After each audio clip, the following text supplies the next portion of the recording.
नमस्कार मंडळी. आज एकदम साधं जेवण, कारण की ना काय करायला सुचतच नव्हतं. माझ्याकडे फक्त शेंगाच होत्या. शेंगा पण केलं तर ध्रुवला रस्ता नाही आवडत, त्याला अशा सुक्या चोपायला आवडतं. मग काय म्हटलं, मी बोलली ठीक आहे चालेल, मुगाची डाळ करू. तू बोला हो.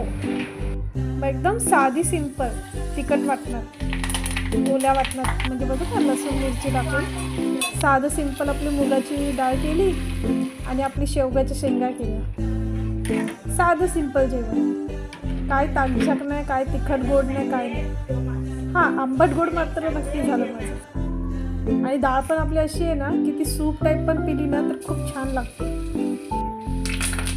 खरंच सांगते, कधीतरी करून बघा अशी डाळ लसूण मिरचीमध्ये, फक्त खूप छान लागते. फक्त एवढंच की तिला जरा हाय फ्लेमवरती जास्त शिजवायला लागते शेवटी, मग छान चव मस्त उतरली. मग काय, तेवढी डाळ बनवून झाल्यानंतर आपल्या शेवग्याच्या शेंगा करायला घेतल्या. शेवग्याच्या शेंगा पण अशा सुक्या केल्या आणि ध्रुवला चोपायला आवडतात म्हणून थोडीशी वरतून आहे ना आंबट गोड म्हणून आहे ना चिंच आणि साखर, हा गुळ पण टाकते, पण कसं गुळ माझ्याकडे नव्हता म्हणून म्हटलं साखरच टाकते. पण तरी साखर पण टाकली ना छान झालेली शेंग. अशी फक्त चोपायला डाळ भाकरी बरोबर आहे ना, अशी शेवग्याची शेंग सुकी असली ना तशी चोपायला खूप छान लागते.